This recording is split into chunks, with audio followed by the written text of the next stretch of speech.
CBS News special report. Good evening. I'm Norah O'Donnell in the nation's capital. This is an extraordinary moment in American history. The House Select Committee investigating the violent assault on the Capitol is about to hold its first primetime hearing. The images from January 6, 2021 are seared into the minds of Americans. Thousands of protesters storming the seat of American democracy, overwhelming police, and delaying the certification of the presidential election until 3:42 a.m. Lawmakers were forced to flee the House and Senate chambers while law enforcement with guns drawn tried to protect the entrances. At least 9 people died as a result of that day, and more than 140 police officers were injured. But the violent insurrection at the Capitol is only part of the story. Members of the committee believe the deadly assault is just the most visible evidence of a broader plot to undermine American democracy, one that emanated from the White House. And as the committee members enter the room, we should point out that there are 7 Democrats and 2 Republicans on this committee. Their staff with them has conducted more than 1,000 interviews. They've gathered tens of thousands of documents. And now they have a difficult job of making this compelling case to the American people tonight about how close we came to losing our democracy. We have our brilliant political team with us, starting with Chief Political Analyst and Senior National Correspondent John Dickerson. And so much at stake tonight as they make this case. It's a look at the present health of our democracy. The question of whether the system where we can peacefully resolve competing claims that's the way we pick presidents. That's the way we resolve anything in American life. That was tested on the 6th, and even all the way going back to the election. In the weaknesses that are shown, do those weaknesses still exist, or have they been strengthened? And now we have Chairman Benny Thompson's there. Let's listen in. Authorized to declare the committee in recess at any point. Pursuant to House Deposition Authority Regulation 10, the chair announces the committee's approval to release the deposition material presented during tonight's hearing. Thanks to everyone watching tonight for sharing part of your evening to learn the facts and causes of the events leading up to and including the violent attack on January 6, 2021. Our democracy, electoral system, and country. I'm Benny Thompson, chairman of the January 6, 2021 committee. I was born, raised, and still live in Bolton, Mississippi, a town with a population of 521, which is midway between Jackson and Vicksburg, Mississippi, and the Mississippi River. I'm from a part of the country where people justify the actions of slavery, the Ku Klux Klan, and lynching.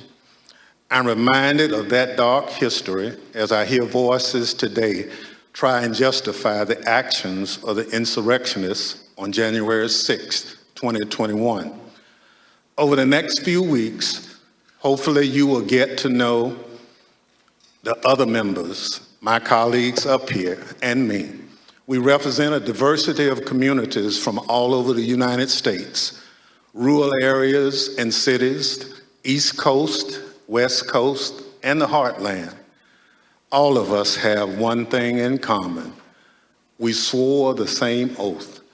That same oath that all members of Congress take upon taking office and afterwards every 2 years if they are reelected. We swore an oath to defend the Constitution against all enemies, foreign and domestic. The words of the current oath taken by all of us that nearly every United States government employee takes have their roots in the Civil War. Throughout our history, the United States has fought against foreign enemies to preserve our democracy, electoral system, and country. When the United States Capitol was stormed and burned in 1814, foreign enemies were responsible. Afterward, in 1862, when American citizens had taken up arms against this country, Congress adopted a new oath to help make sure no person who had supported the rebellion could hold a position of public trust. Therefore, Congresspersons and United States federal government employees were required for the first time to swear an oath to defend the Constitution against all enemies, foreign and domestic. That oath was put to test on January 6, 2021. The police officers who held the line that day honored their oath. Many came out of that day bloodied and broken. They still bear those wounds, visible and invisible. They did their duty. They repelled the mob and ended the occupation of the Capitol. They defended the Constitution against domestic enemies so that Congress could return, uphold our own oath, and count your votes to ensure the transfer of power, just as we've done for hundreds of years. But unlike in 1814, it was domestic enemies of the Constitution who stormed the Capitol and occupied the Capitol, who sought to thwart the will of the people, to stop the transfer of power. And so they did, so at the encouragement of the President of the United States. The President of the United States trying to stop the transfer of power, a precedent that had stood for 220 years, even as our democracy had faced its most difficult tests. Thinking back again to the Civil War in the summer of 1864, the President of the United States believed we would be doomed to his bid for re-election. He believed his opponent, General George McClellan, would wave the white flag when it came to preserving the Union. But even with that grim fate hanging in the balance, President Lincoln was ready to accept the will of the voters, come what may. He made a quiet pledge. He wrote down the words, "This morning, as for some days past, it seems exceedingly probable that this administration will not be reelected. Then it will be my duty to so cooperate with the president-elect. It will be my duty." Lincoln sealed that memo and asked his cabinet secretaries to sign it sight unseen. He asked them to make the same commitment he did, to accept defeat if indeed defeat was the will of the people, to uphold the rule of law, to do what every president who came before him did, and what every president who followed him would do, until Donald Trump. Donald Trump lost the presidential election in 2020. The American people voted him out of office. It was not because of a rigged system. It was not because of voter fraud. Don't believe me? Hear what his former Attorney General had to say about it. I warn those who watching that this contains strong language. No, just what I've been through. I had 3 discussions with the president that I can recall.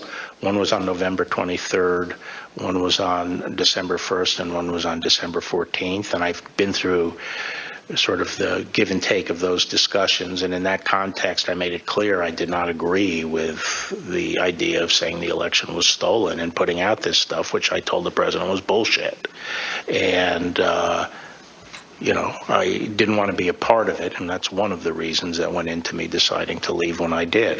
I observed, I think it was on December 1st, that, how can you can't live in a world where the incumbent administration stays in power based on its view, unsupported by specific evidence, that there was fraud in the election.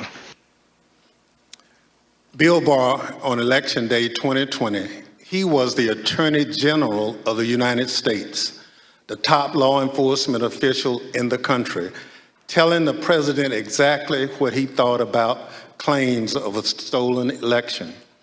Donald Trump had his days in court to challenge the results. He was within his rights to seek those judgments. In the United States, law-abiding citizens have those tools for pursuing justice. He lost in the courts, just as he did at the ballot box. And in this country, that's the end of the line. But for Donald Trump, that was only the beginning of what became a sprawling, multi-step conspiracy aimed at overturning the presidential election, aimed at throwing out the votes of millions of Americans, your votes, your voice in our democracy, and replacing the will of the American people with his will to remain in power after his term ended. Donald Trump was at the center of this conspiracy, and ultimately, Donald Trump, the President of the United States, spurred a mob of domestic enemies of the Constitution to march down the Capitol and subvert American democracy. Any legal jargon you hear about seditious conspiracy, obstruction of an official proceeding, conspiracy to defraud the United States boils down to this. January 6th was the culmination of an attempted coup, a brazen attempt, as one writer put it shortly after January 6th, to overthrow the The violence was no accident. It represented Trump's last stand, most desperate chance to halt the transfer of power.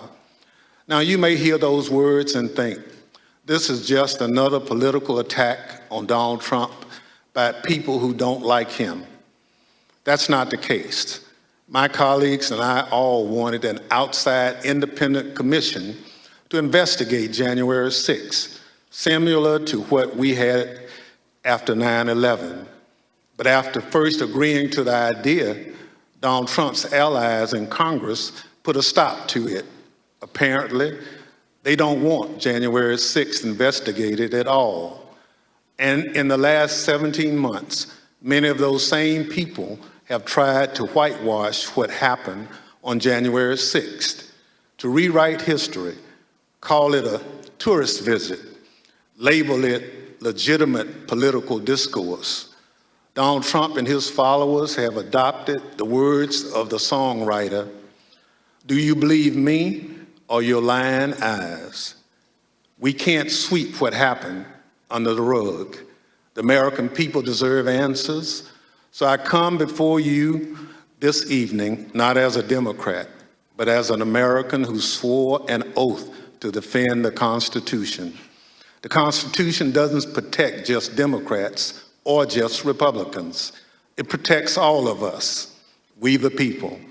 And this scheme was an attempt to undermine the will of the people. So tonight, and over the next few weeks, we're going to remind you of the reality of what happened that day.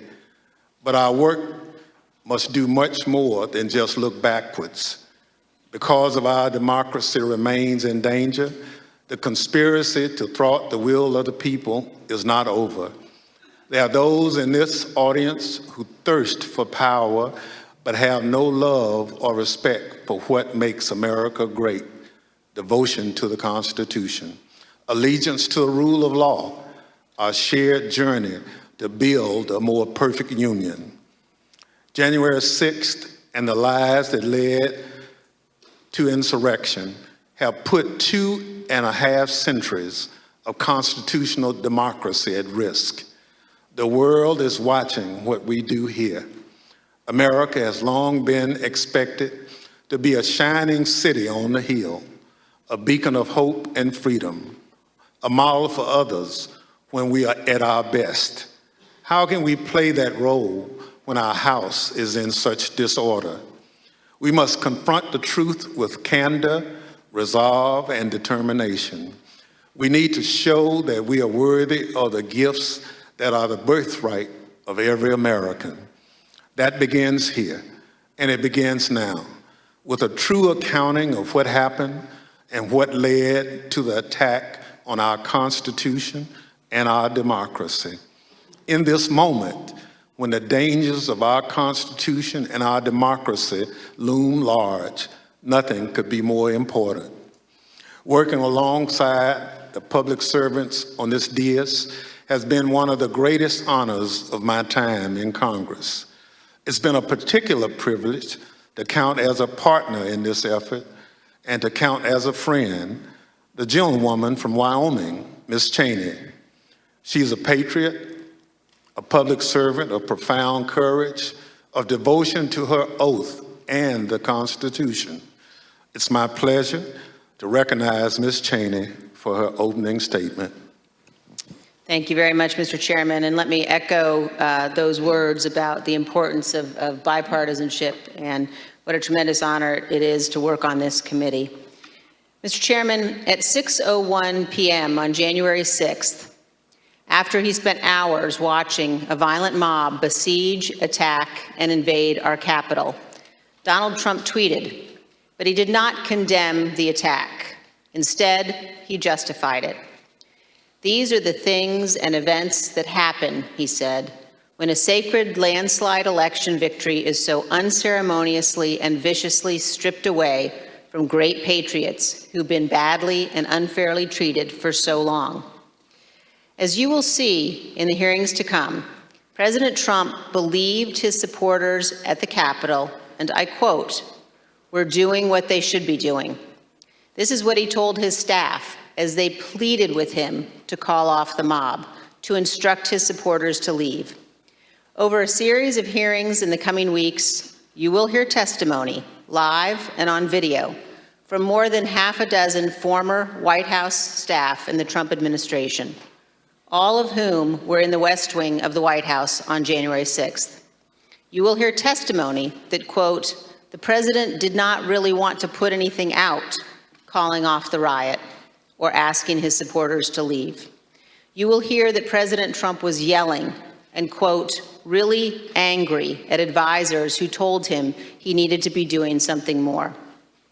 And aware of the rioters' chance to hang Mike Pence, the president responded with this sentiment, quote, "Maybe our supporters have the right idea.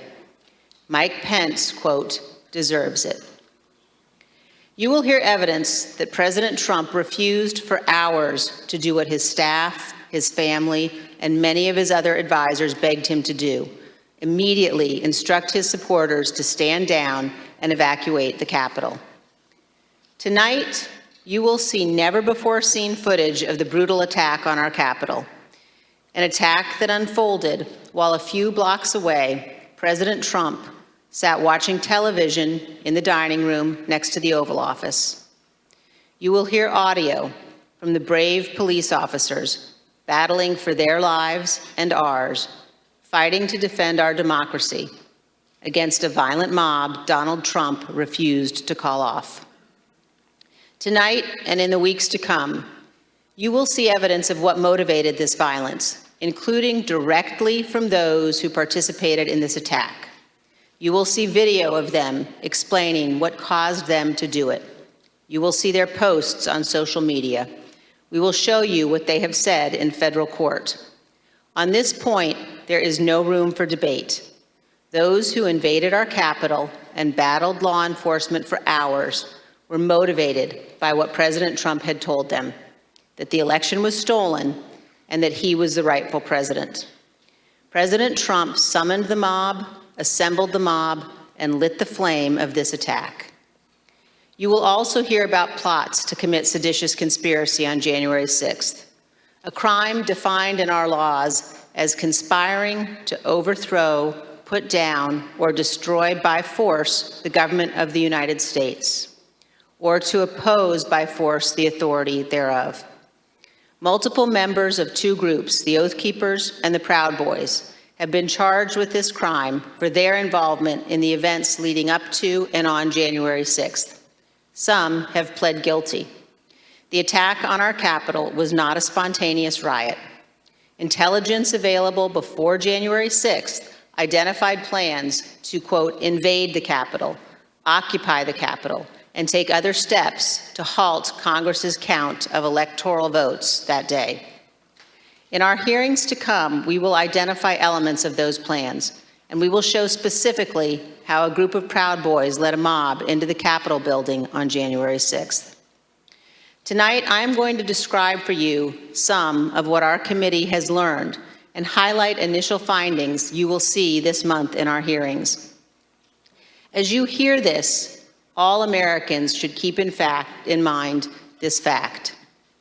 On the morning of January 6th, President Donald Trump's intention was to remain President of the United States, despite the lawful outcome of the 2020 election and in violation of his constitutional obligation to relinquish power. Over multiple months, Donald Trump oversaw and coordinated a sophisticated 7-part plan to overturn the presidential election and prevent the transfer of presidential power. In our hearings, you will see evidence of each element of this plan. In our second hearing, you will see that Donald Trump and his advisors knew that he had in fact lost the election. But despite this, President Trump engaged in a massive effort to spread false and fraudulent information to convince huge portions of the U.S. population that fraud had stolen the election from him. This was not true. Jason Miller was a senior Trump campaign spokesman. In this clip, Miller describes a call between the Trump campaign's internal data expert and President Trump a few days after the 2020 election. I was in the Oval Office, and at some point in the conversation, Matt Oskowski, who is the lead data person, was brought on, and I remember he delivered to the president pretty blunt terms that he was going to lose. And that was based, Mr. Miller, on Matt and the data team's assessment of the sort of county by county, state by state results as reported? Correct. Alex Cannon was one of President Trump's campaign lawyers. He previously worked for the Trump Organization. One of his responsibilities was to assess allegations of election fraud in November 2020. Here is one sample of his testimony discussing what he told White House Chief of Staff Mark Meadows. I remember a call with Mr. Meadows, where Mr. Meadows was asking me what I was finding and if I was finding anything. And I remember sharing with him that we weren't finding anything that would be sufficient to change the results in any of the key states. When was that conversation? Probably in November, mid to late November. I think it was before my child was born. And what was Mr. Meadows' reaction to that information? I believe the words he used were, "So there's no there there." There's no there. The Trump campaign's general counsel, Matt Morgan, gave similar testimony. He explained that all of the fraud allegations and the campaign's other election arguments taken together and viewed in the best possible light for President Trump could still not change the outcome of the election. President Trump's Attorney General Bill Barr also told Donald Trump his election claims were wrong. Repeatedly told the president in no uncertain terms that I did not see evidence of fraud and that would have affected the outcome of the election. And frankly, a year and a half later, I haven't seen anything to change my mind on that. Attorney General Barr also told President Trump that his allegations about Dominion voting machines were groundless. I saw absolutely zero basis for the allegations, but they were made in such a sensational way that they obviously were influencing a lot of people, members of the public, that there was this systemic corruption in the system and that their votes didn't count and that these machines controlled by somebody else were actually determining it, which was complete nonsense. And it was being laid out there. And I told them that it was crazy stuff and they were wasting their time on that. And it was doing a grave disservice to the country. But President Trump persisted, repeating the false Dominion allegations in public at least a dozen more times, even after his Attorney General told him they were, quote, complete nonsense. And after Barr's resignation on December 23rd, the acting Attorney General who replaced him, Jeff Rosen, and the acting deputy, Richard Donahue, told President Trump over and over again that the evidence did not support allegations he was making in public. Many of President Trump's White House staff also recognized that the evidence did not support the claims President Trump was making. This is the president's daughter commenting on Bill Barr's statement that the department found no fraud sufficient to overturn the election. How did that affect your perspective about the election when Attorney General Barr made that statement? It affected my perspective. I respect Attorney General Barr. So I accepted what he was saying. As you will hear on Monday, the president had every right to litigate his campaign claims, but he ultimately lost more than 60 cases in state and federal courts. The president's claims in the election cases were so frivolous and unsupported that the president's lead lawyer, Rudy Giuliani, not only lost the lawsuits, his license to practice law was suspended. Here's what the court said of Mr. Giuliani. Giuliani communicated demonstrably false and misleading statements to courts, lawmakers, and the public at large in his capacity as lawyer for former President Donald J. Trump and the Trump campaign in connection with Trump's failed effort at re-election in 2020. As you will see in great detail in our hearings, President Trump ignored the rulings of our nation's courts. He ignored his own campaign leadership, his White House staff, many Republican state officials. He ignored the Department of Justice and the Department of Homeland Security.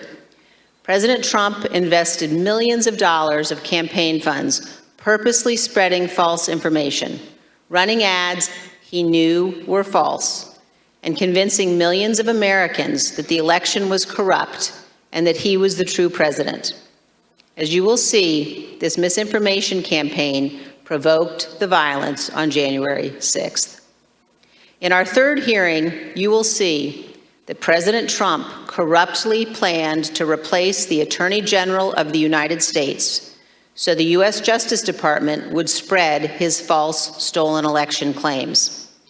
In the days before January 6th, President Trump told his top Justice Department officials, quote, "Just say the election was corrupt and leave the rest to me and the Republican congressman." Senior Justice Department officials, men he had appointed, told him they could not do that because it was not true. So President Trump decided to replace them. He offered Jeff Clark, an environmental lawyer at the Justice Department, the job of acting Attorney General.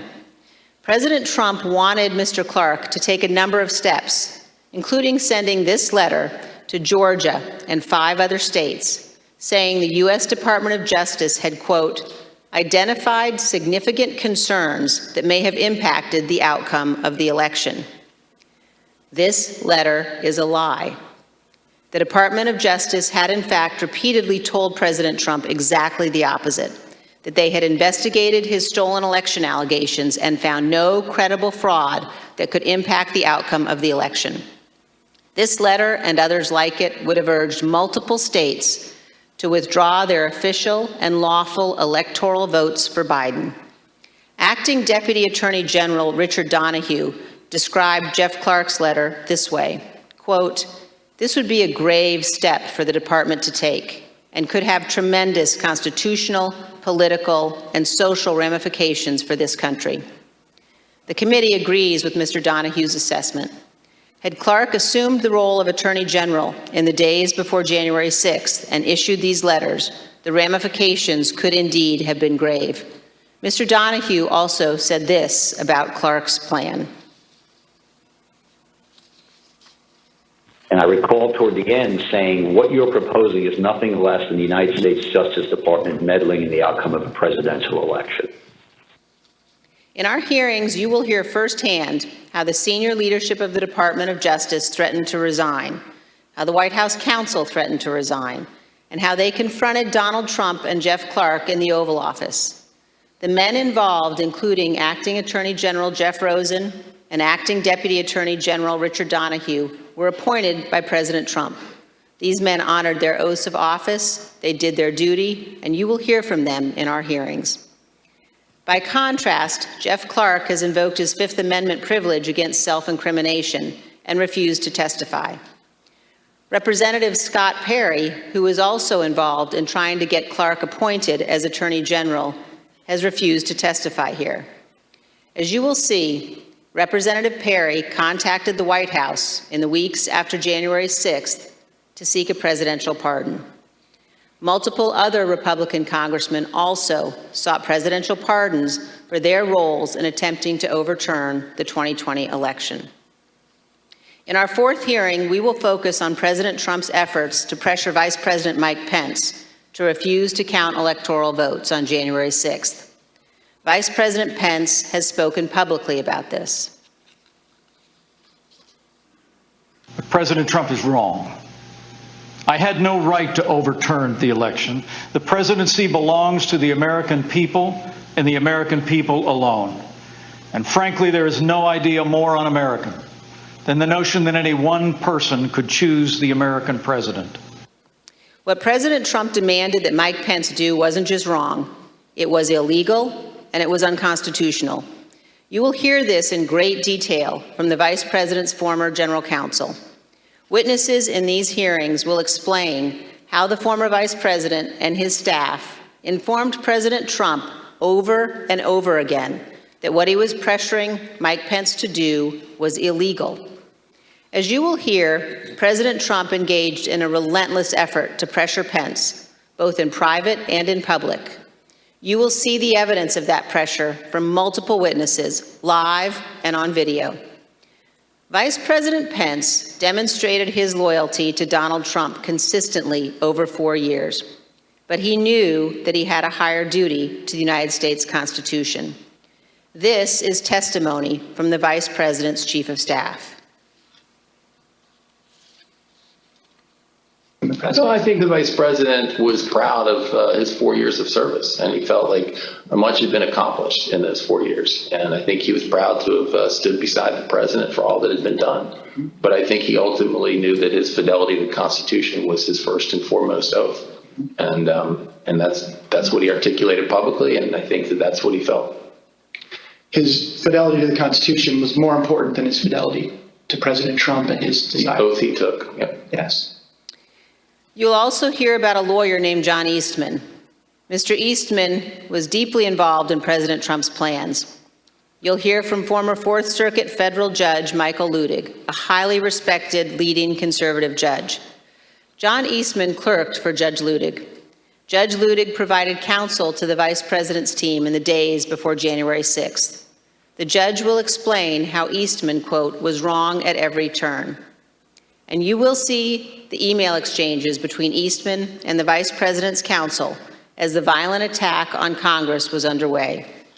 Mr. Jacob said this to Mr. Eastman: "Thanks to your bullshit, we are under siege." You will also see evidence that John Eastman did not actually believe the legal position he was taking. In fact, a month before the 2020 election, Eastman took exactly the opposite view on the same legal issues. In the course of the Select Committee's work to obtain information from Mr. Eastman, we have had occasion to present evidence to a federal judge. The judge evaluated the facts, and he reached the conclusion that President Trump's efforts to pressure Vice President Pence to act illegally by refusing to count electoral votes likely violated 2 federal criminal statutes. And the judge also said this: if Dr. Eastman and President Trump's plan had worked, it would have permanently ended the peaceful transition of power, undermining American democracy and the Constitution. If the country does not commit to investigating and pursuing accountability for those responsible, the court fears January 6th will repeat itself. Every American should read what this federal judge has written. The same judge, Judge Carter, issued another decision on Tuesday night, just this week, indicating that John Eastman, and other Trump lawyers knew that their legal arguments had no real chance of success in court, but they relied on those arguments anyway to try to, quote, overturn a Democratic election. And you will hear that while Congress was under attack on January 6th and the hours following the violence, the Trump legal team in the Willard Hotel War Room continued to work to halt the count of electoral votes. In our fifth hearing, you will see evidence that President Trump corruptly pressured state legislators and election officials to change election results.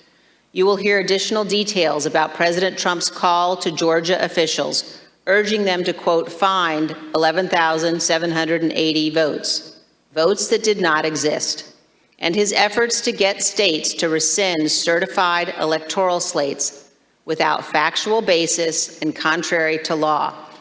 You will hear new details about the Trump campaign and other Trump associates' efforts to instruct Republican officials in multiple states to create intentionally false electoral slates and transmit those slates to Congress, to the Vice President, and the National Archives, falsely certifying that Trump won states he actually lost. In our final two June hearings, you will hear how President Trump summoned a violent mob and directed them illegally to march on the United States Capitol. While the violence was underway, President Trump failed to take immediate action to stop the violence and instruct his supporters to leave the Capitol. As we present these initial findings, keep 2 points in mind. First, our investigation is still ongoing, so what we make public here will not be the complete set of information we will ultimately disclose. And second, the Department of Justice is currently working with cooperating witnesses and has disclosed to date only some of the information it has identified from encrypted communications and other sources. On December 18th, 2020, a group, including General Michael Flynn, Sidney Powell, Rudy Giuliani, and others, visited the White House. They stayed late into the evening. We know that the group discussed a number of dramatic steps, including having the military seize voting machines and potentially rerun elections. You will also hear that President Trump met with that group alone for a period of time before White House lawyers and other staff discovered the group was there and rushed to intervene. A little more than an hour after Ms. Powell, Mr. Giuliani, General Flynn, and the others finally left the White House, President Trump sent the tweet on the screen now, telling people to come to Washington on January 6th. Be there, he instructed them. Will be wild. As you will see, this was a pivotal moment. This tweet initiated a chain of events. The tweet led to the planning for what occurred on January 6th, including by the Proud Boys, who ultimately led the invasion of the Capitol and the violence on that day. The indictment of a group of Proud Boys alleges that they planned, quote, to oppose by force the authority of the government of the United States. And according to the Department of Justice, on January 6, 2021, the defendants directed, mobilized, and led members of the crowd onto the Capitol grounds and into the Capitol, leading to the dismantling of metal barricades, the destruction of property, the breaching of the Capitol building, and the assaults on law enforcement. Although certain former Trump officials have argued that they did not anticipate violence on January 6th, the evidence suggests otherwise. As you will see in our hearings, the White House was receiving specific reports in the days leading up to January 6th, including during President Trump's Ellipse rally, indicating that elements in the crowd were preparing for violence at the Capitol. And on the evening of January 5th, the president's close advisor, Steve Bannon, said this on his podcast. All hell is going to break loose tomorrow. Just understand this. All hell is going to break loose tomorrow. As part of our investigation, we will present information about what the White House and other intelligence agencies knew and why the Capitol was not better prepared. But we will not lose sight of the fact that the Capitol Police did not cause the crowd to attack. And we will not blame the violence that day violence provoked by Donald Trump on the officers who bravely defended all of us. In our final hearing, you will hear a moment-by-moment account of the hours-long attack from more than half a dozen White House staff, both live in the hearing room and via videotape testimony. There's no doubt that President Trump was well aware of the violence as it developed. White House staff urged President Trump to intervene and call off the mob. Here is a document written while the attack was underway by a member of the White House staff, advising what the president needed to say. Quote, anyone who entered the Capitol without proper authority should leave immediately. This is exactly what his supporters on Capitol Hill and nationwide were urging the president to do. He would not. You will hear that leaders on Capitol Hill begged the president for help, including Republican leader McCarthy, who was, quote, scared, and called multiple members of President Trump's family after he could not persuade the president himself. Not only did President Trump refuse to tell the mob to leave the Capitol, he placed no call to any element of the United States government to instruct that the Capitol be defended. He did not call his Secretary of Defense on January 6th. He did not talk to his Attorney General. He did not talk to the Department of Homeland Security. President Trump gave no order to deploy the National Guard that day, and he made no effort to work with the Department of Justice to coordinate and deploy law enforcement assets. But Vice President Pence did each of those things. For example, here is what General Milley, the chairman of the Joint Chiefs of Staff, testified to this committee. There were 2 or 3 calls with Vice President Pence. He was very animated, and he issued very explicit, very direct, unambiguous orders. There was no question about that. And I can get you the exact quotes, I guess, from some of our records somewhere, but he was very animated, very direct, very firm, and to Secretary Miller. Get the military down here, get the Guard down here, put down this situation, etc. By contrast, here is General Milley's description of his conversation with President Trump's Chief of Staff, Mark Meadows, on January 6th. He said, we have to kill the narrative that the Vice President is making all the decisions.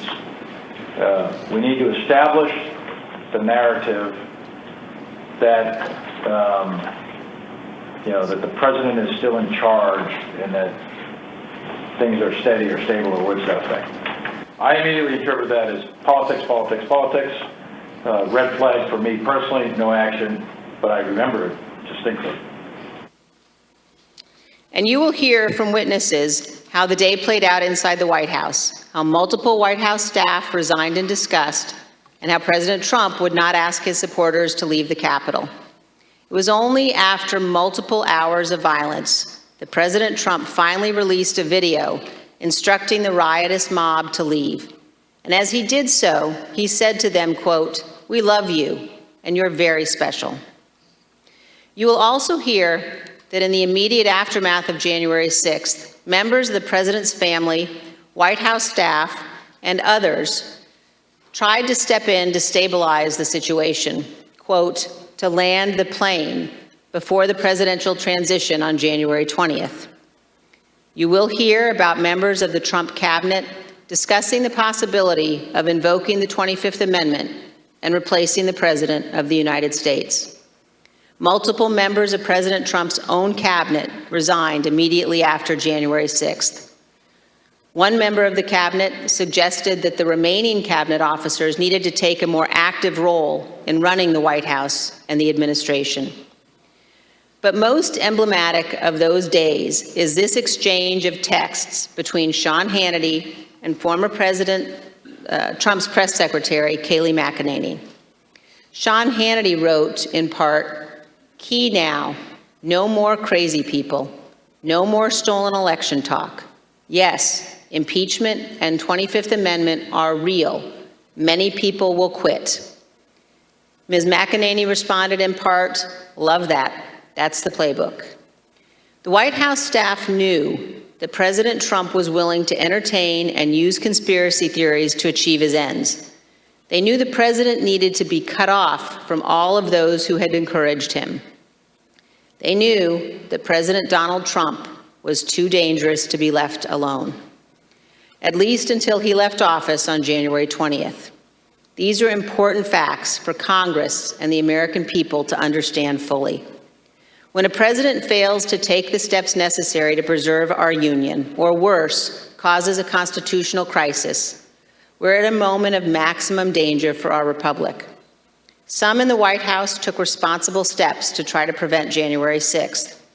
Others egged the president on. Others, who could have acted, refused to do so. In this case, the White House counsel was so concerned about potentially lawless activity that he threatened to resign multiple times. That is exceedingly rare and exceedingly serious. It requires immediate attention, especially when the entire team threatens to resign. However, in the Trump White House, it was not exceedingly rare, and it was not treated seriously. This is a clip of Jared Kushner addressing multiple threats by White House counsel Pat Cipollone and his team of lawyers to resign in the weeks before January 6th. Jared, are you aware of instances where Pat Cipollone threatened to resign? I kind of, like I said, my interest at that time was on trying to get as many pardons done. And I know that, he was always, him and the team were always saying, oh, we're going to resign. We're not going to be here if this happens, if that happens. So I kind of took it up to just be whining, to be honest with you. Whining. There's a reason why people serving in our government take an oath to the Constitution. As our founding fathers recognized, democracy is fragile. People in positions of public trust are duty-bound to defend it, to step forward when action is required. In our country, we don't swear an oath to an individual or a political party. We take our oath to defend the United States Constitution. And that oath must mean something. Tonight, I say this to my Republican colleagues who are defending the indefensible. There will come a day when Donald Trump is gone, but your dishonor will remain. Finally, I ask all of our fellow Americans, as you watch our hearings over the coming weeks, please remember what's at stake.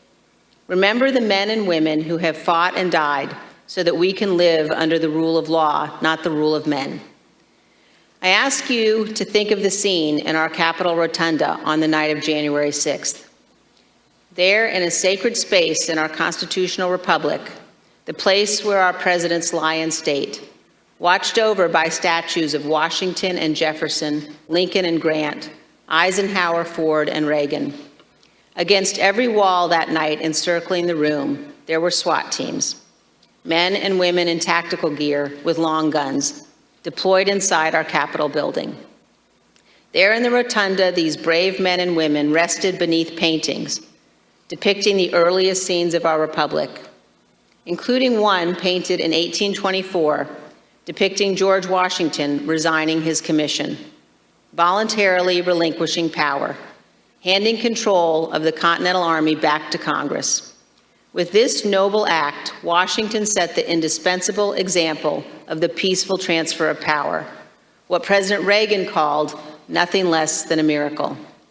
The sacred obligation to defend this peaceful transfer of power has been honored by every American president, except one. As Americans, we all have a duty to ensure that what happened on January 6th never happens again, to set aside partisan battles, to stand together to perpetuate and preserve our great republic. Thank you, Mr. Chairman. As we provide answers to American people about January 6th, it's important that we remember exactly what took place. That this was no tourist visit to the Capitol. Most of the footage we are about to play has never been seen. The Select Committee obtained it as a part of our investigation. This isn't easy to watch. I want to warn everyone that this video includes violence and strong language. Without objection, I include in the record a video presentation of the violence of January 6th. Proud of your boy! Proud of your boy! Proud of your boy! Yeah, just for awareness, be advised, there's probably about 300 Proud Boys. They're marching eastbound in this 400 block of kind of Independence, actually on the mall towards the United States Capitol. I am not allowed to say what's going to happen today because everyone's just going to have to watch for themselves. But it's going to happen. Something's going to happen. Whose streets? Our streets! Whose streets? Our streets! Whose streets? Our streets!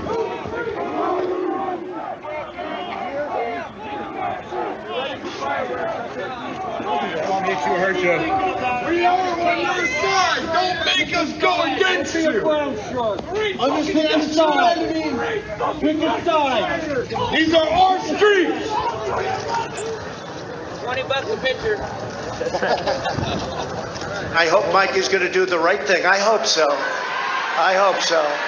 Because if Mike Pence does the right thing, we win the election. All Vice President Pence has to do is send it back to the states to recertify. And we become president, and you are the happiest people. Mike Pence is going to have to come through for us. And if he doesn't, that will be a sad day for our country. Because you'll never take back our country with weakness. You have to show strength, and you have to be strong.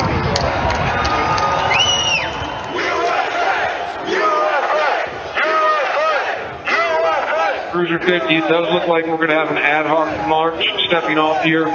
There's a crowd surge heading east. We love Trump! We love Trump! We love Trump! We love Trump! We love Trump! We love Trump! We love Trump! Mike Pence, I hope you're going to stand up for the good of our Constitution and for the good of our country. And if you're not, I'm going to be very disappointed in you. I will tell you right now.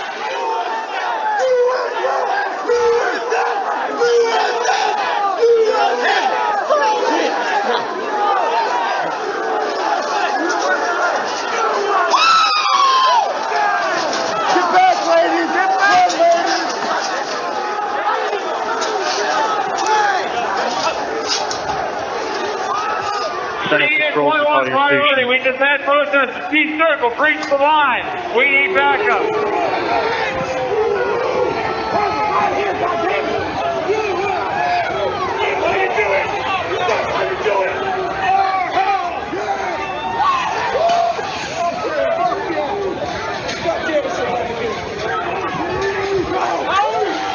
Madam Speaker, the Vice President and the United States Senate.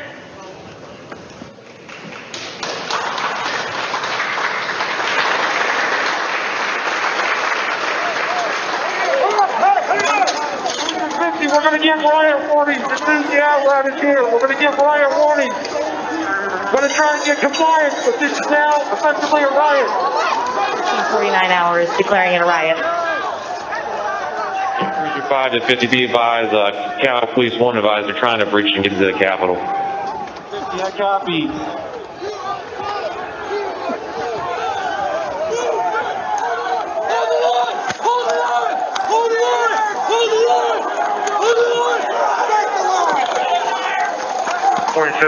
We're about 5 miles out. We're trying to make our way through all this.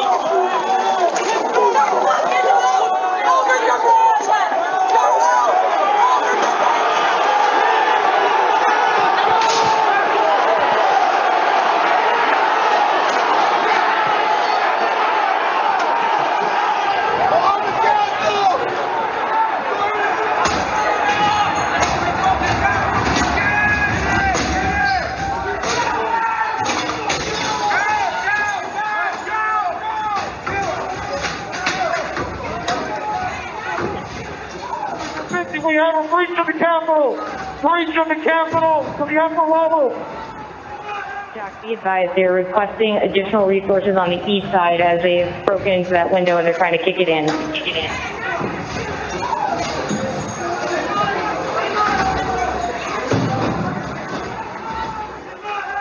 Without objection, the chair declares the House in recess pursuant to Clause 12B of Rule 1. Mike Pence didn't have the courage to do what should have been done to protect our country and our Constitution, giving states a chance to certify a corrected set of facts, not the fraudulent or inaccurate ones which they were asked to previously certify. The U.S. demands the truth. Bring out Pence. Bring out Pence. Bring out Pence.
We're gonna get too many fucking people. Look at this fucking vantage point, man. We're fucked.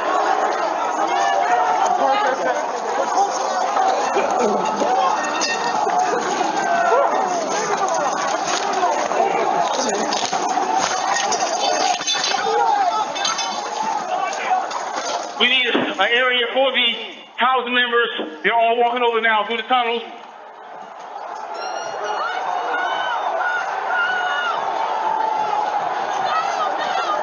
We're trying to hold the upper deck. We are trying to hold the upper deck now. We need to hold the doors of the Capitol.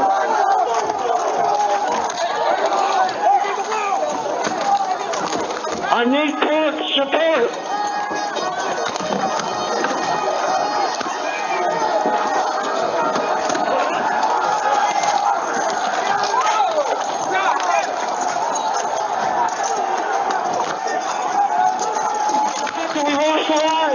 We lost the line.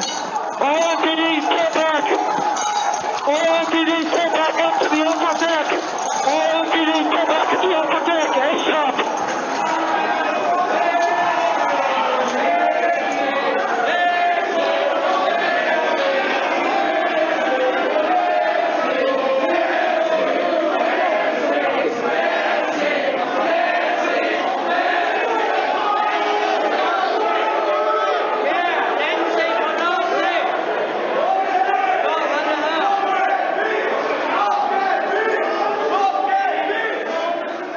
Cruiser 50, be advised that Capitol Police is going to start moving their resources inside. They're going to start the M4 officers first.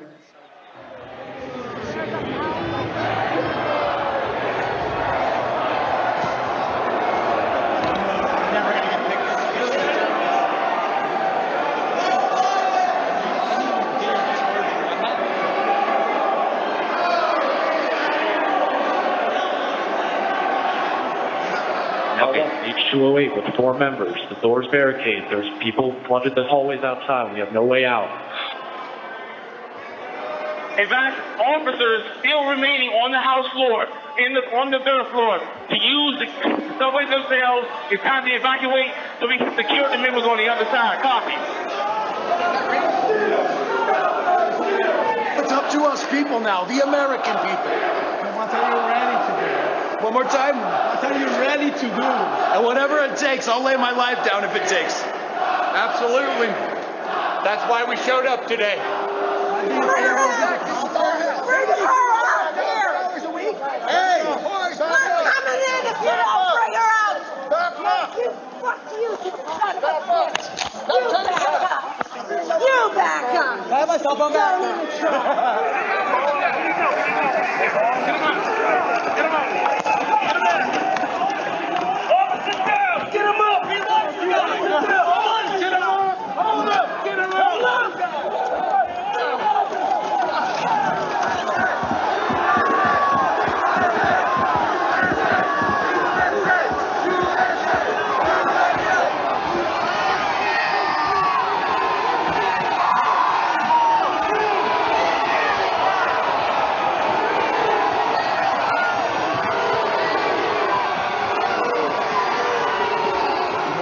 some staging to send to that West Carolina store for backup.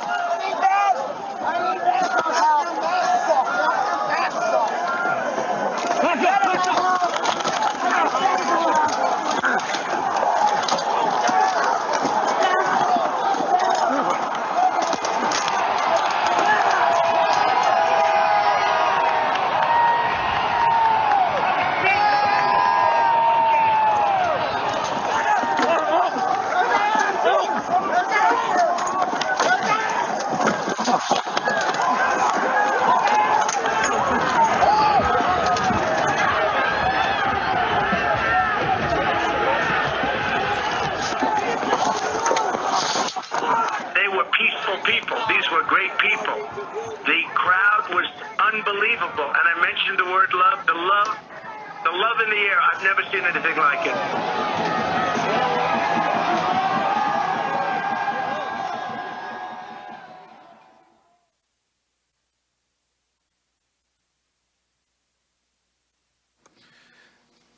Pursuant to the order of the committee of tonight, the chair declares the committee in recess for a period of approximately 10 minutes.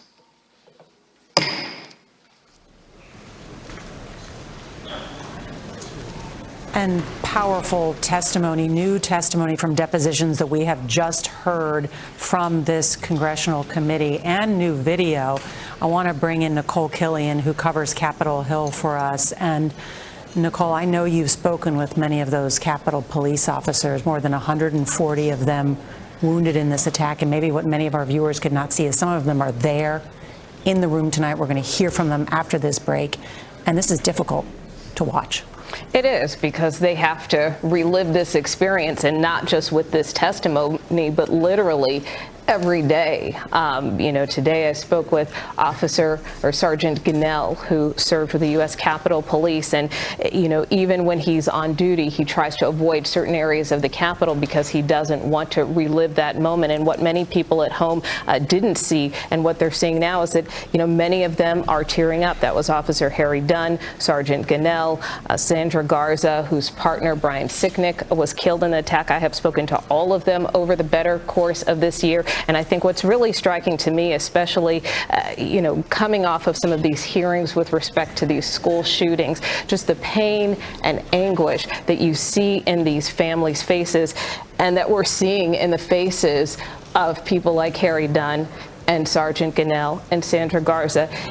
It's indescribable. It's something that no one wants to go through. And so I think that is why, again, you are seeing these hearings. You heard the panel lay out the evidence, because they want the American people to understand the trauma from that day, not just on a personal level for the people who fought against this mob, but also the trauma to our country. Yeah, I think you said that so well. The trauma to our democracy, the trauma to these Capitol police officers, many of them are on a first name basis with the Republican and Democratic lawmakers that they protect every single day. And what the testimony showed, we heard from new people saying that the president, it wasn't just the courts who told him that the election was not stolen. It wasn't just the audits that told him, but within his own campaign, not just as Attorney General, we've heard about that in Peril and other places, but people inside the campaign told him there was no theft, there was no stolen election, and yet he unleashed everything that led right to the pain that you're talking about. The founders worried about two things: a president who would abuse the office to stay in power, and one who would whip up the mob. What they showed tonight is the president did both. And that's exactly what the founders of the Constitution were worried about. And Nancy, describe what was new today in those depositions. I mean, they started out with the former Attorney General, Bill Barr, describing 3 meetings in which he said to the president of the United States that these claims of fraud are BS, and he said the full word. Right. And you had not just him, but other Department of Justice officials. You had White House counsel. You had other White House aides. You had Trump family members. You had outside advisors, people who are still dedicated to the former president today, all telling him that they believe there was no there there. That's the exact quote. They didn't think that there was any evidence of fraud. They were urging him to let this go. And from Ivanka Trump on down, they said they believed what Bill Barr was saying. They understood it. And yet the former president wouldn't let it go. And it got to the point, you heard from Liz Cheney, where they were afraid to leave him alone because they thought he might once again start talking to some of these individuals, John Eastman and others, who were telling him to press on and to continue this fool's errand of arguing and convincing many of his own supporters, obviously, that there was fraud and that this election was stolen from him. Well, let's bring in our chief election and campaign correspondent, Robert Costa. And Bob, I mean, you just spoke with Liz Cheney. She gave this detailed report tonight where she described an attempted coup by the President of the United States. An attempted coup in the United States of America, not in some faraway nation, but here in Washington, D.C., spearheaded by then President Donald Trump. And that argument from this committee, based on months of work on evidence, was outlined by a Republican, a former member of the House leadership, Liz Cheney, from one of the most famous families in Republican politics. It was bracing to hear it from a GOP leader talking not just to the country, but especially to her own party. Yeah, at one point, Bob, she said, "Tonight I say this to my Republican colleagues who are defending the indefensible. There will come a day when Donald Trump is gone, but your dishonor will remain." It was breathtaking to hear her level those charges against her Republican colleagues. But she may no longer be an elected member of the Republican Party when her primary comes up, correct? She is isolated. She is facing a tough primary challenge out in Wyoming. And what makes this especially notable in history is that this is not some retrospective, some movie where we look back on an event that happened on January 6, 2021. Former President Trump remains on the march in the Republican Party, eyeing a return, a 2024 presidential bid. He holds immense political capital in the GOP, even though he has been hobbled in some primary contests. This is a real issue facing the country and the Republican Party, a crossroads for a party that has long gone along with President Trump. And Bob, in all your reporting, what did you find new tonight that you didn't previously know?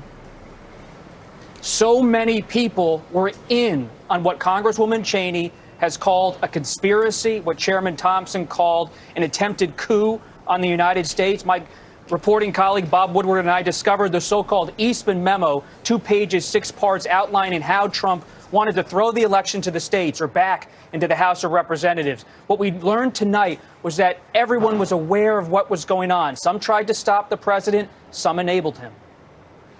Bob Costa, stay with us. Let's bring in congressional correspondent Scott McFarland, who is here with us. Scott, you have poured through so many pages of the documents, done so many of the interviews that's related to this committee's work, and you also can detail for us what was happening in the U.S. Capitol. By my count already, Donald Trump's name has been invoked 100 times at this hearing. But the other names we're hearing a lot of, the Oath Keepers and the Proud Boys. Let me open up the Capitol here and show you why. The Proud Boys are accused of being here before Donald Trump spoke that day. This is one of the defendants who's pleaded not guilty. He was just shown in the video footage from the committee, Dominic Pizzola, smashing open the window, leading this mob of rioters in. This is the other side, another vantage point we saw moments ago. The mob followed the Proud Boys. The mob, to a degree, followed the Oath Keepers, too. These are the far-right groups that are clearly of interest to this committee. They've been unequivocal about it. The mob succeeded that day because of its size. By orders of magnitude, they were able to coordinate and outnumber police. One more image I want to show you as I pull up this still image of the accused Oath Keepers. This group, Nora, is charged with seditious conspiracy. This is a military stack they're accused of using to breach the police line. The committee has made clear tonight already, nearly a dozen times, they're interested in the Proud Boys, the Oath Keepers, and what gave rise to this. This is such an important point, Scott. Thank you for pointing that out. We were talking about that. The Proud Boys were there on the scene even before Donald Trump was riling up the crowd just outside of the White House, accused of seditious conspiracy. But let's connect the dots. Where did they get the orders from? Where did they get the idea? We learned at least part of the allegation today. Right. And Liz Cheney, Benny Thompson promised that over the course of about 10 hearings, we're going to learn a lot more about exactly who they were talking to. But what's so amazing about what Scott is laying out is the fact that those of us who were inside the Capitol complex that day had no idea the danger that was lurking outside. I'm not just talking about reporters. I'm talking about all the lawmakers who were there, the vice president who was there to certify the election.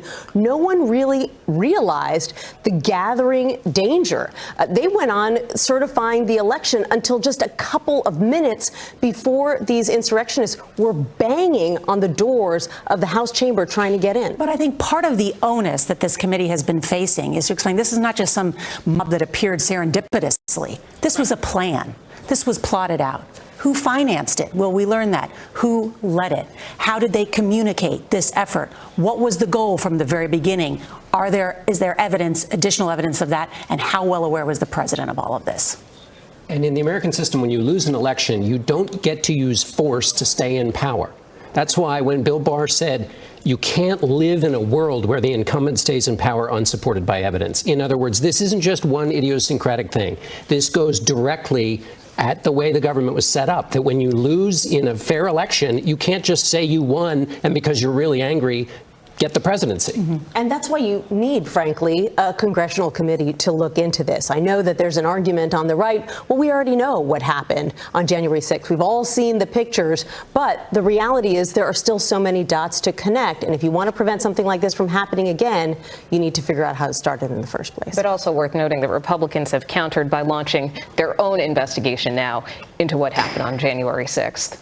Let's listen in now to the chairman. Committee will be in order.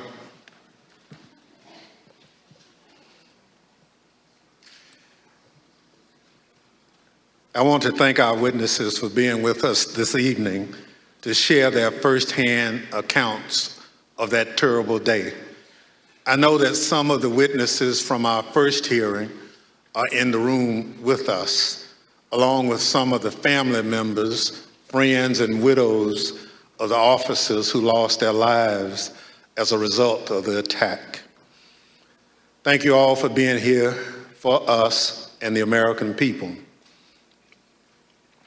Officer Carolyn Edwards has been with the United States Capitol Police since 2017. On January 6th, Officer Edwards was assigned to the First Responder Unit, which serves as the first line of defense at the Capitol complex. She also served as a member of the Civil Disturbance Unit, a special subset of the uniformed division trained to respond to mass demonstration events. Officer Edwards is a graduate of the University of Georgia and currently is working on a master's degree in intelligence analysis from Johns Hopkins University. Nick Quisted is an acclaimed filmmaker whose credits include documenting stories from war zones in Afghanistan, Syria, and Iraq. On January 6th, Mr. Quickstead was working on a documentary about, quote, why Americans are so divided when Americans have so much in common, end quote. During that day, Mr. Quickstead interviewed and documented movements of the people around the Capitol, including the first moments of the violence against the Capitol Police and the chaos that ensued. I will now swear in our witnesses. The witnesses will please stand and raise your right hand. Do you swear and affirm under penalty of perjury that the testimony you're about to give is the truth, the whole truth, and nothing but the truth, so help you God?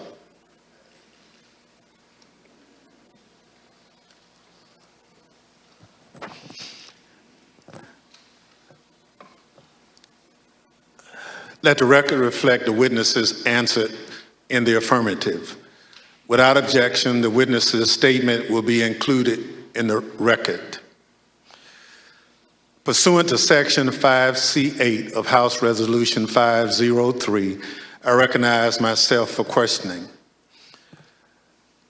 As you saw just a few minutes ago, the Proud Boys instigated the first breach of the Capitol just before 1 o'clock p.m., where rioters pushed over barricades near the Peace Circle at the foot of the Capitol.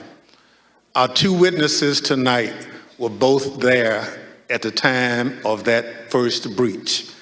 Officer Edwards was standing with other officers behind a line of bike racks that marked the perimeter of the Capitol grounds. She bravely tried to prevent an angry crowd from advancing on the Capitol. Unfortunately, she was overrun and knocked unconscious as the crowd advanced on the Capitol. Mr. Quickstead was a few yards away from Officer Edwards, taking footage of the Proud Boys as part of his work on a documentary film. Most of his footage has never been shown publicly before we shared it this evening. Officer Edwards, I'd like to start by asking if you could tell us why you believe it's important for you to share your story this evening with the committee and the American public. Please, your microphone. Well, thank you, Mr. Chairman. I really appreciate it, and thank you to the committee for having me here to testify. I was called a lot of things on January 6, 2021 and the days thereafter.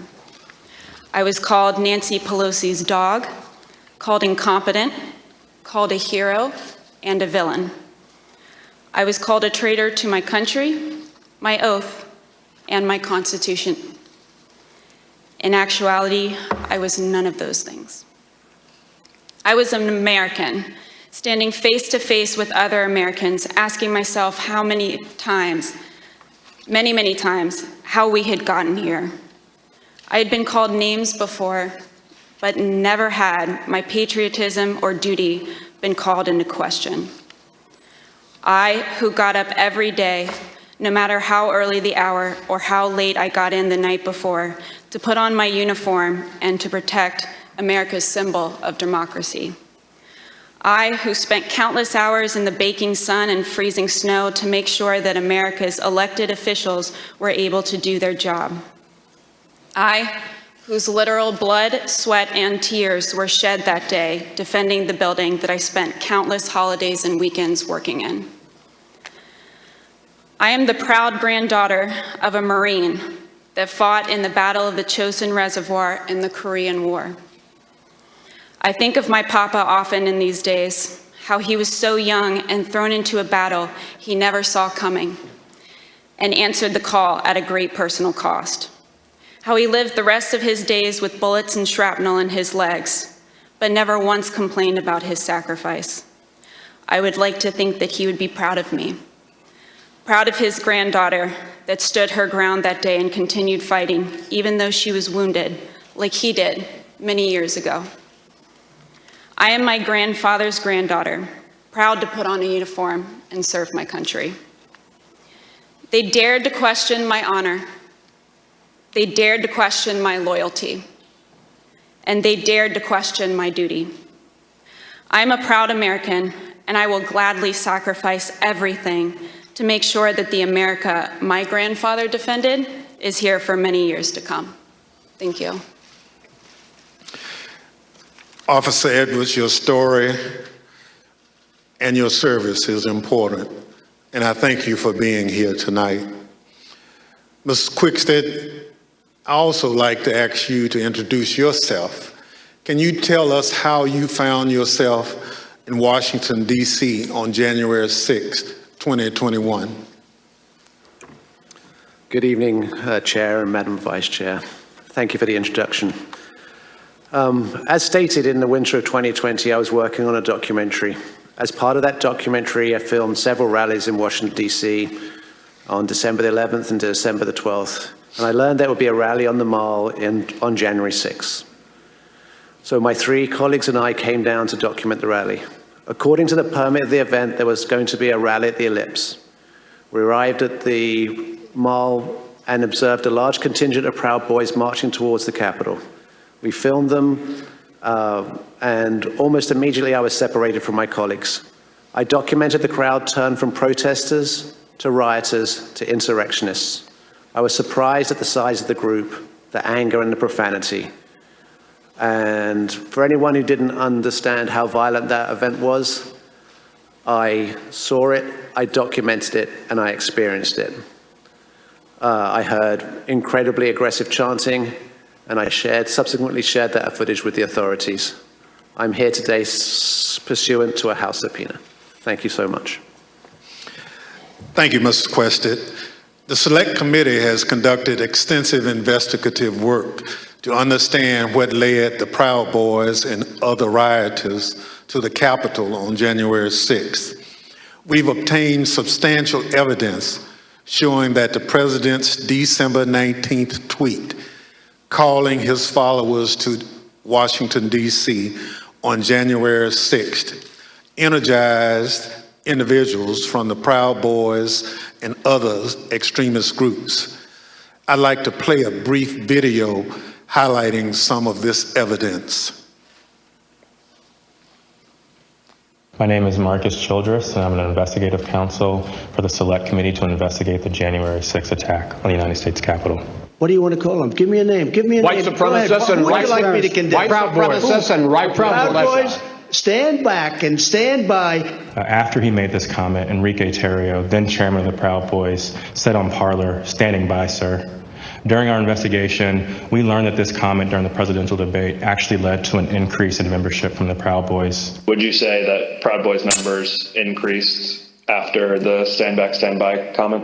Exponentially. I'd say tripled probably, with the potential for a lot more eventually. And did you ever sell any stand back and stand by merchandise? One of the vendors on my page actually beat me to it, but I wish I would have made a stand back, stand by shirt. On December 19th, President Trump tweeted about the January 6th rally and told attendees, "Be there, we'll be wild." Many of the witnesses that we interviewed were inspired by the president's call and came to DC for January 6th. But the extremists, they took it a step further. They viewed this tweet as a call to arms. A day later, the Department of Justice describes how the Proud Boys created a chat called the Ministry of Self-Defense Leadership Chat. In this chat, the Proud Boys established a command structure in anticipation of coming back to DC on January 6th. The Department of Justice describes Mr. Tarrio coming into possession of a document called the 1776 Returns, which describes individuals occupying key buildings around the United States Capitol. The Oath Keepers are another group that the committee investigated. You better get your ass to DC, folks, this Saturday. Yeah, if you don't, there'll be no more Republic. But we're not going to let that happen. It's not even an if. It's either President Trump is encouraged and bolstered and strengthened to do what he must do, or we wind up in a bloody fight. We all know that. The fight's coming. The Oath Keepers began planning to block the peaceful transfer of power shortly after the November 3rd election. And according to the Department of Justice, Stuart Rhodes, the Oath Keepers leader, said to his followers that we were not going to get through this without a civil war. In response to the December 19th, 2020 tweet by President Trump, the Oath Keepers focused on January 6th in Washington, D.C. In response to the tweet, one member, the president of the Florida chapter, put on social media, "The president called us to the Capitol. He wants us to make it wild." The goal was for the Oath Keepers to be called to duty so that they could keep the president in power, although President Trump had just lost the election. The committee learned that the Oath Keepers set up quick reaction forces outside of the city in Virginia where they stored arms. The goal of these quick reaction forces was to be on standby just in case President Trump invoked the Insurrection Act. Did the Oath Keepers ever provide weapons to members? I'm going to decline to answer that and put them at grounds for due process grounds. In footage obtained by the committee, we learned that on the night of January 5th, Enrique Tarrio and Stuart Rhodes met in a parking garage in Washington, D.C. There's mutual respect there. I think we're fighting the same fight, and I think that's what's important. The committee learned that the Oath Keepers went into the Capitol through the east doors in two stack formations. The DOJ alleges that one of the stacks went into the Capitol looking for Speaker Pelosi, although they never found her. As the attack was unfolding, Mr. Tarrio took credit. In documents obtained by the Department of Justice, Mr. Tarrio said in an encrypted chat, "Make no mistake, and we did this." Later on that evening, Mr. Tarrio even posted a video which seemed to resemble him in front of the Capitol with a black cape, and the title of the video was Premonition. The evidence developed by the Select Committee and the Department of Justice highlights how each group participated on the attack on the Capitol on January 6th. In fact, the investigation revealed that it was individuals associated with the Proud Boys who instigated the initial breach at the Peace Circle at 12:53 p.m.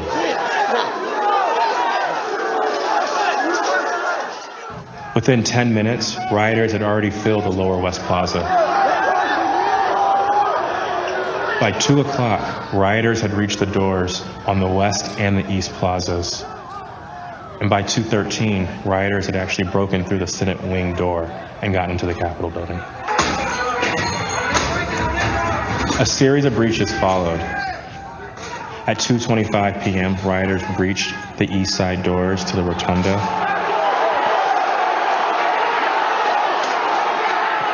And then right after 2:40 p.m., rioters breached the east side doors near the Ways and Means room.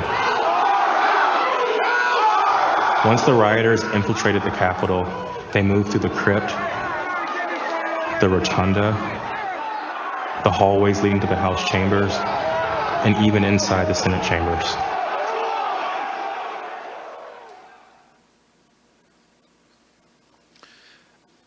Individuals associated with two violent extremist groups have been charged with seditious conspiracy in connection with the January 6th attack. One is the Oath Keepers. They are a group of armed anti-government extremists. The other group is the Proud Boys. They promote white supremacist beliefs and have engaged in violence with people they view as their political enemies. Members of both groups have already pled guilty to crimes associated with the January 6th attack.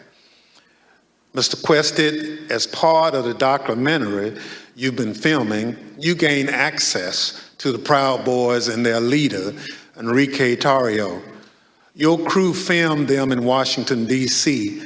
on the evening of January 5th and then on January 6th.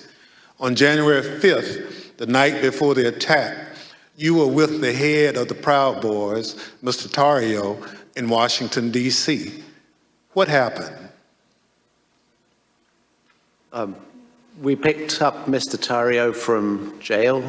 He'd been arrested for carrying some magazines, some extra capacity magazines, and he took responsibility for the burning of the Black Lives Matter flag that was stolen from the church on December the 12th.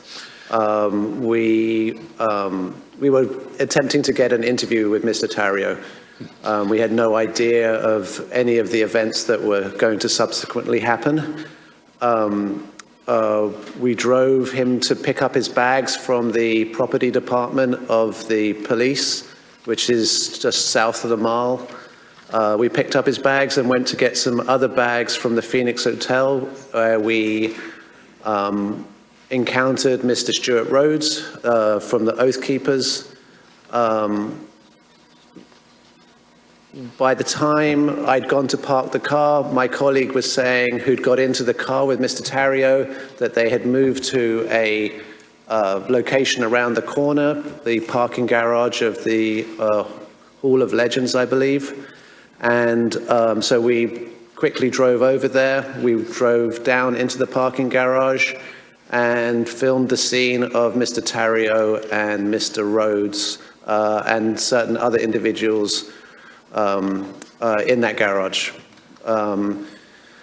We then continued to follow Mr. Tarrio. There was some discussion about where he was going to go. He ended up going towards a hotel in Baltimore, and we conducted an interview with him in the hotel room.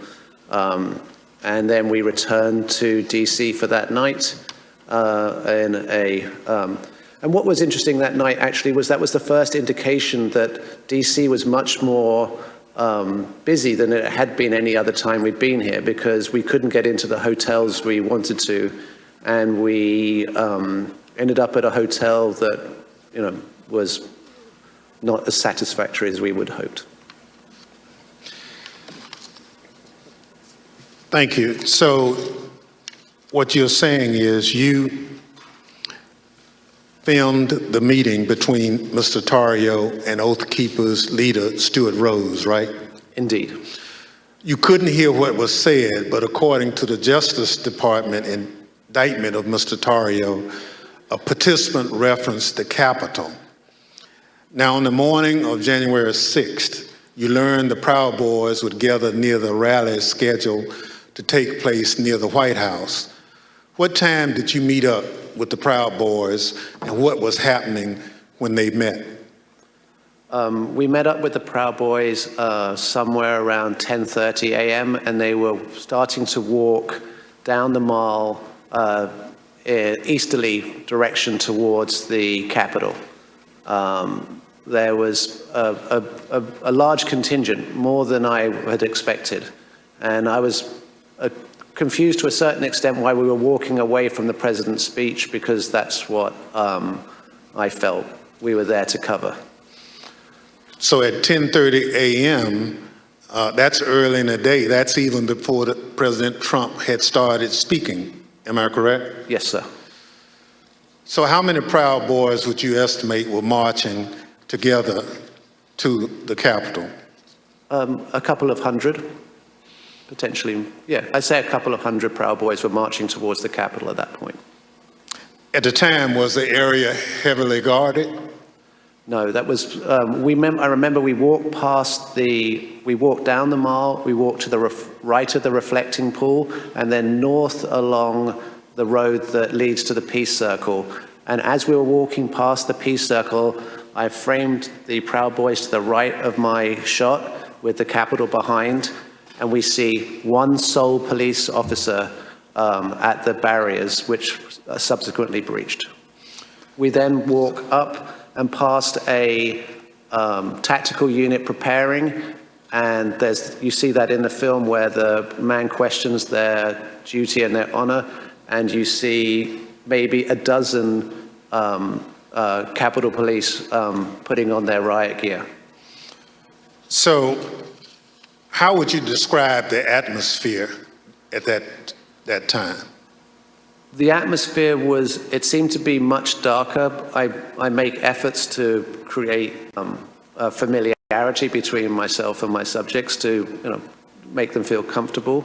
And the atmosphere was much darker this day than had been in these other days. And there was also a contingent of Proud Boys that I hadn't met before from Arizona who appeared to wear these orange hats. And had orange armbands. So when the Proud Boys went back down the hill to the Peace Circle, did a larger crowd start together? Well, no. First of all, we went round to the back and down the steps, and we took some photographs on the east side of the Capitol, and then we went for lunch. We went for tacos. So, Mr. Quested, you're a journalist, so you are careful to stick to things that you have observed. But what you've told us is highly relevant. Let me highlight a few key facts that you and others have provided the committee. First, there was a large group of Proud Boys present at the Capitol. We know that from multiple sources. You now estimate that there were around 250 to 300 individuals that you've testified. They weren't there for President Trump's speech. We know this because they left that area to march toward the Capitol before the speech began. They walked around the Capitol that morning. I'm concerned this allowed them to see what defenses were in place and where weaknesses might be. And they decided to launch their attack at the Peace Circle, which is the front door of the Capitol complex. It's the first security perimeter that those marching from the ellipse would have to come to as they move toward the Capitol. The Peace Circle walkway was always where the thousands of angry Trump supporters would arrive after President Trump sent them from the ellipse. The Proud Boys timed their attack to the moments before the start of the joint session in the Capitol, which is also where President Trump directed the angry mob, quote, "We fight like hell," end quote. He told them before sending them down Pennsylvania Avenue, right to where the Proud Boys gathered and where you were filming. Now, a central question is whether the attack on the Capitol was coordinated and planned. What you witnessed is what a coordinated and planned effort would look like. It was the culmination of a months-long effort spearheaded by President Trump. Mr. Quested, thank you for your eyewitness account of the lead up to the breach of the Peace Circle. This brings us to a point in time where you and Officer Edwards were in close proximity. At this point, I reserve the balance of my time pursuant to 5C, Section 8 of House Resolution 503. The chair recognizes the gentlewoman from Wyoming, Ms. Cheney, for questioning. Thank you very much, Mr. Chairman. Officer Edwards, I want to start by thanking you for your service and thank you for your courage. Thank you for being here this evening. I know that it's not easy to relive what happened for you and for the officers behind you and for the family members of officers in the audience this evening. But it's really important for the country to have a full accounting and understand what happened. I want to start, Officer Edwards, with a short clip that shows the horrible moment when you were injured as the Peace Circle was breached.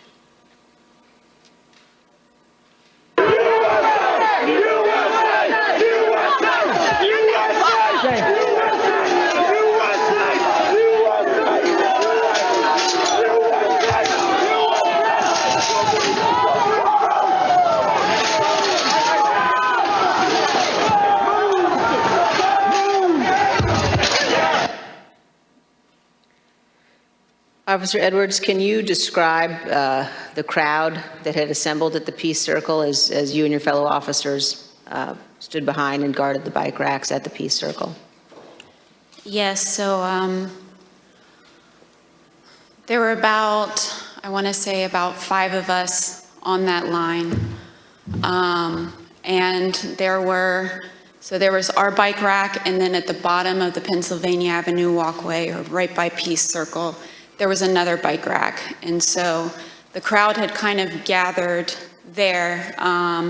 It was the crowd led by Joseph Biggs, and they were mostly in civilian clothes. There were some who had military fatigues on. We could see people with bulletproof vests on, things like that.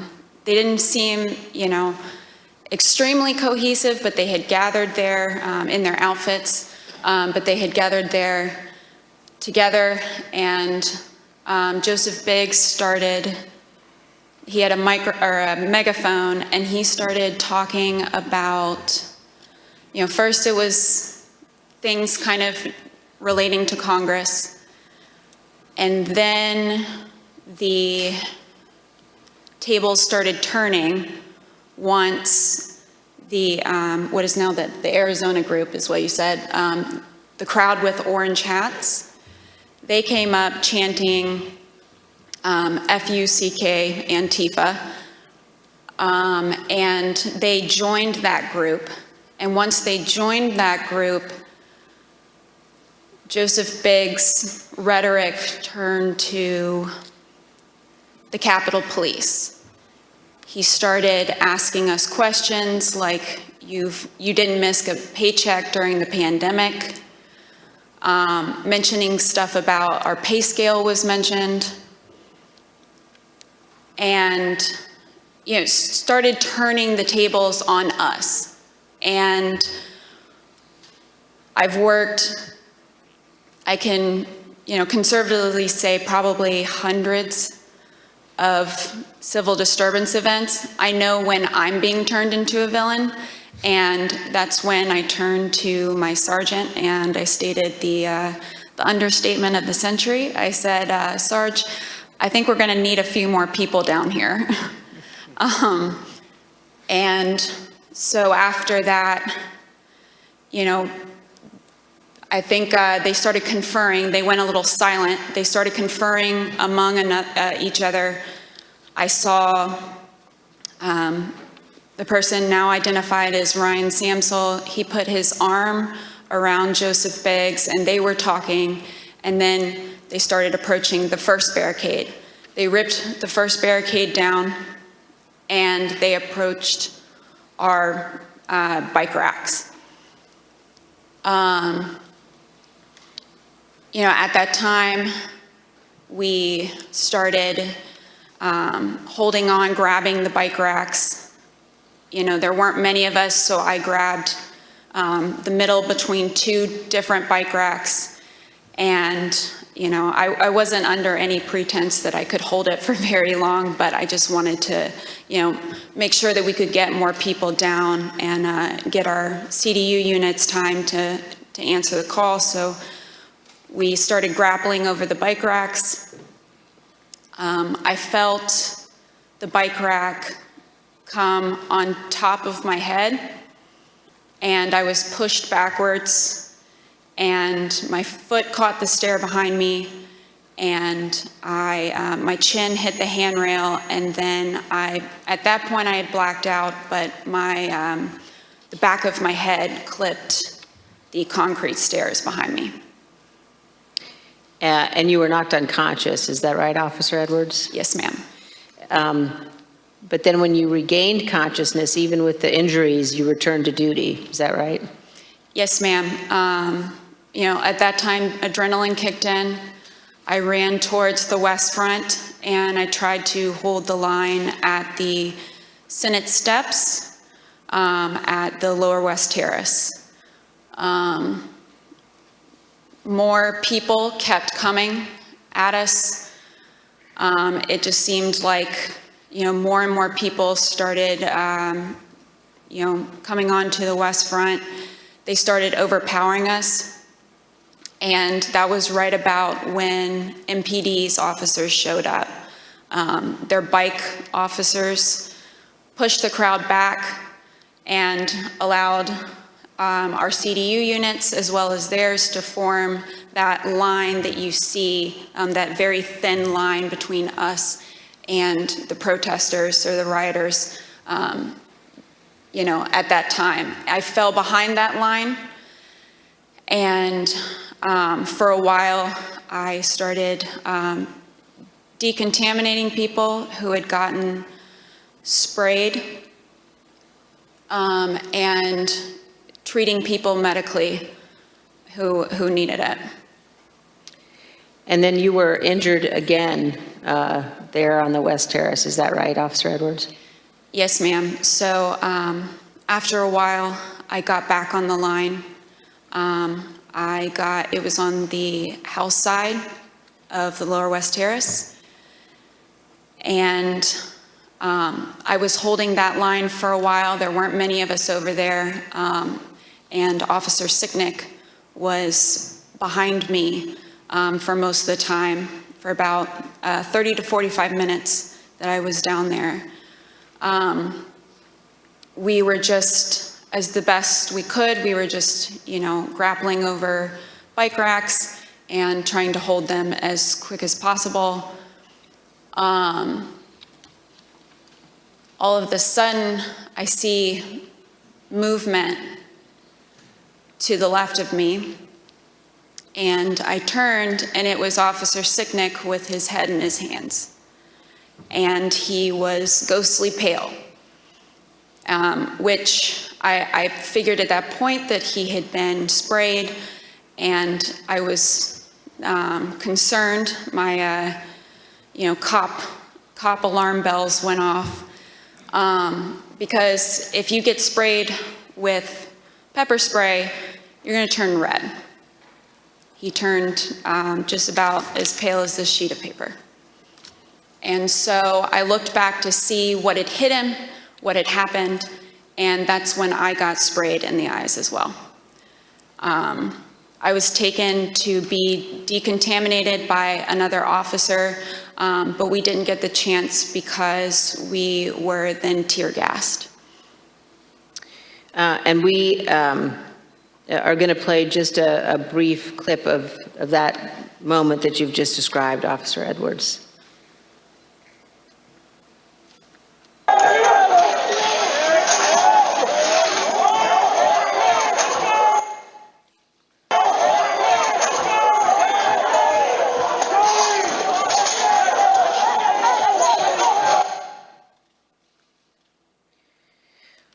Officer Edwards, I just want to thank you for being here. And I know, again, how difficult it is. I know the family of Officer Sicknick as well, who's here tonight.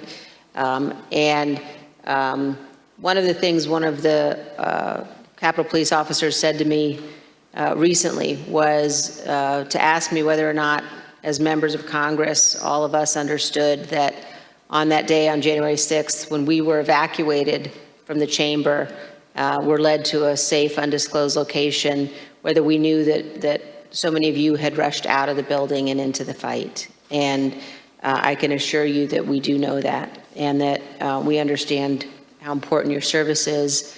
Thank you for your continued work with our committee and the interviews, and thank you very much for both of you for being here this evening. Mr. Chairman, I yield back. Thank you very much. Ms. Edwards, can you give us one memory of that awful day that stands out most vividly in your mind? I can. That time when I talked about falling behind MPD's line, I remember because I had been kind of shielded away because I was holding those stairs, so I wasn't able to really see what was going on over here. When I fell behind that line and I saw, I can just remember my breath catching in my throat because what I saw was just a war scene. It was something like I had seen out of the movies. I couldn't believe my eyes. There were officers on the ground, you know, they were bleeding, they were throwing up, they were, you know, they had, I mean, I saw friends with blood all over their faces. I was slipping in people's blood. You know, I was catching people as they fell. You know, it was carnage. It was chaos. I can't even describe what I saw. Never in my wildest dreams did I think that as a police officer, as a law enforcement officer, I would find myself in the middle of a battle. You know, I'm trained to detain, you know, a couple of subjects and handle a crowd, but I'm not combat trained. And that day, it was just hours of hand-to-hand combat, hours of dealing with things that were way beyond any law enforcement officer has ever trained for. And I just remember that moment of stepping behind the line and just seeing the absolute war zone that the West Front had become.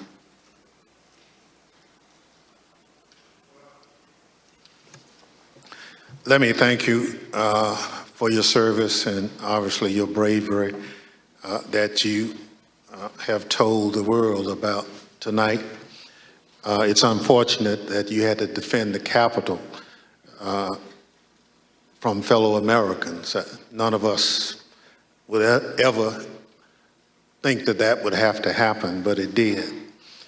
So let me thank our witnesses for joining us tonight and sharing their experiences with America. Throughout my chairmanship of this committee, I've continuously vowed that this committee will ensure a comprehensive account of the heroic acts on January 6th, and that we will follow the facts wherever they lead. Your testimony is an essential part of that record and helps us do our job. Mr. Quested, thank you for sharing your footage and your account of the day's events with us. The images you recorded and have shared with the committee do a better job than any of our words in reinforcing the violence of January 6th. We hope that the power of your footage help encourage all Americans to consider how citizens with so much in common could viciously brawl at the seat of their democratic government. Officer Edwards, thank you for your brave service, as I indicated, on January 6th, and all you did to protect us, and most importantly, our democracy. If you and your fellow officers hadn't held the line against those violent insurrectionists, we can only imagine the disaster that would have ensued.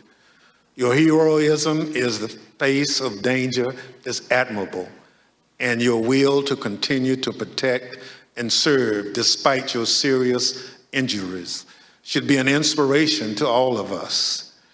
We wish you a continued recovery and look forward to seeing you back in uniform sometime soon. The members of the Select Committee may have additional questions for tonight's witnesses, and we ask that you respond expeditiously in writing to those questions.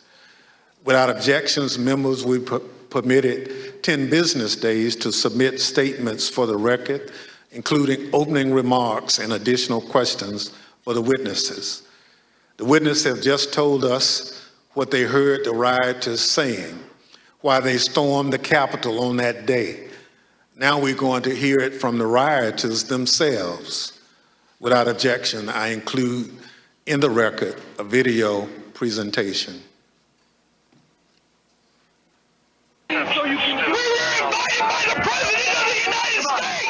What really made me want to come was the fact that, I had supported Trump all that time. I did believe, that the election was being stolen, and Trump asked us to come. He personally asked for us to come to D.C. that day. And I thought, for everything he's done for us, if this is the only thing he's going to ask of me, I'll do it. We're going to walk down to the Capitol. Did you recall President Trump mentioning going to the Capitol during his speech? Oh, yeah. So that's one of my disappointments. He said he was going to go with us, that he was going to be there. I know why I was there, and that's because he called me there, and he laid out what is happening in our government.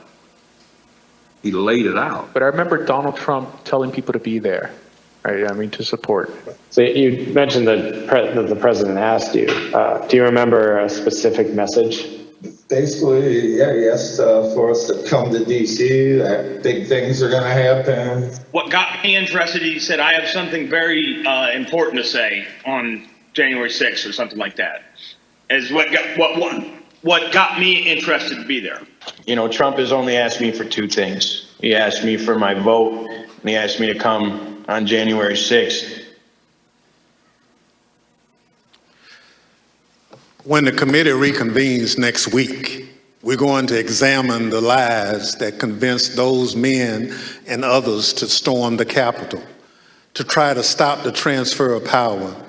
We're going to take a close look at the first part of Trump's attack on the rule of law, when he hit the fuse that ultimately resulted in the violence of January 6th.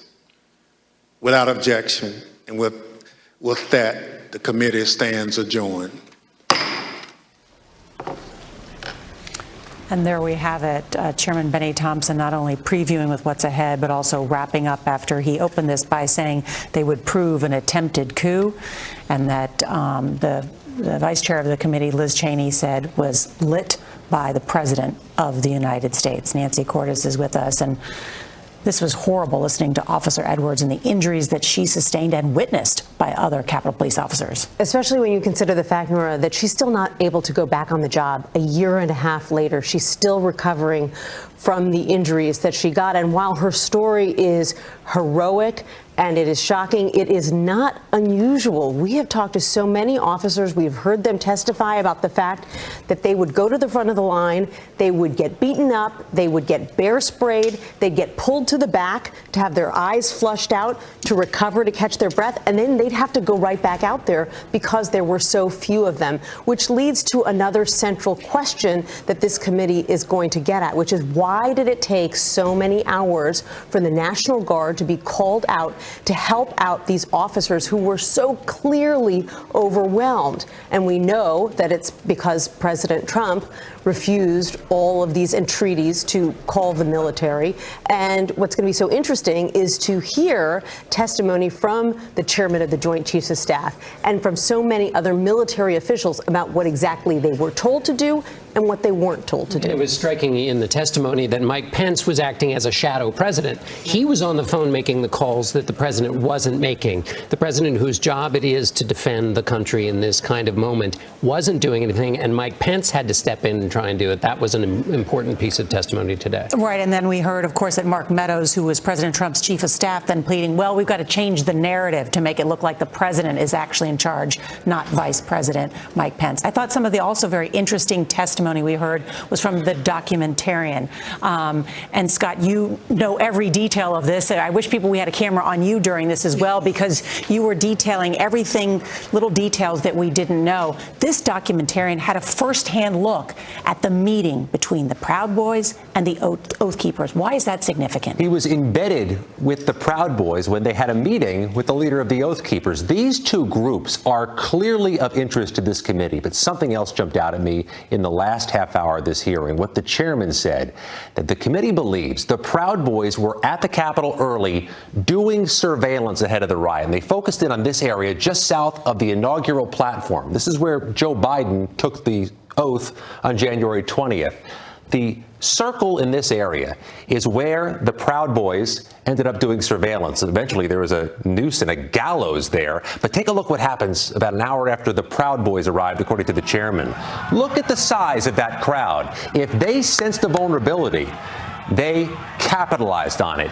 This crowd, by orders of magnitude, outnumbered police. There were thousands there. This committee made it unequivocal tonight, Nora. They're interested in the Proud Boys and the Oath Keepers, these far-right groups. The question gets to be, Monday, what line are they drawing from these groups who clearly were ready for battle and action that day towards people in power? I'm so interested in that as well. How they were funded, how they organized, how they communicated with one another, all more details to learn. Let's bring in Catherine Herridge, because she has been following all the details of this investigation. What did you learn tonight, Catherine? Well, Nora, I want to pick up on a point that Scott just made. Never before have we seen such a compelling case that there was a linkage between these two groups on the right, the Proud Boys and the Oath Keepers, who faced the most serious charges of seditious conspiracy. And I don't recall ever seeing this video before. We've heard about it on the evening of January 5th, before the riots, inside that parking garage here in Washington, D.C., with the leader of both of these groups. And what we heard from the testimony is that it was, whether in the debate by then President Trump or whether this tweet in mid-December, it became a rallying cry for both groups. And according to the allegations from the Justice Department, when they came to Washington, D.C., they used these military-style tactics to try and lay out their plan. And just for final context, this is, by any measure, the largest investigation of its kind in the history of the U.S. Justice Department. More than 800 people arrested in almost all 50 states, Nora. Excellent points, Catherine Herridge. Thank you. Let's bring in Robert Costa, because Robert, as the documentarian was describing that meeting in the garage, of course, it evoked for me those images of Watergate. And of course, we are celebrating 50 years since Watergate, many saying these hearings are just as important as those hearings half a century ago.